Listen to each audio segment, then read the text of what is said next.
the more common pain relievers, yes, they are notorious. They may cause kidney problems if they are used chronically. Kasi maraming mga lumalabas na pain medications na sabi nila baka masira ang bato. Totoo ba yun? Totoo naman yun that there are certain medications. Very good example dyan ay yung mga pain relievers, but not all pain relievers, but the usual, the more common pain relievers, yes, they are notorious. They may cause kidney problems if they are used chronically. During times na siguro meron kayong dinadaing na mga sakit, if you take one tablet or one capsule of your pain reliever, hindi naman siya agad makakasira ng inyong kidney.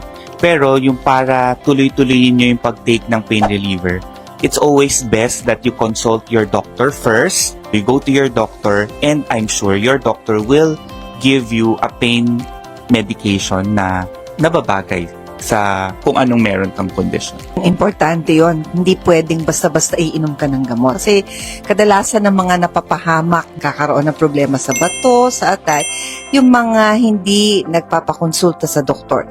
Lalo na po ngayon, especially during yung scrolling lang sa social media, lahat makikita mo and if you're not that keen kung ano ba yung sinasabi, so pwedeng paniwalaan mo sila.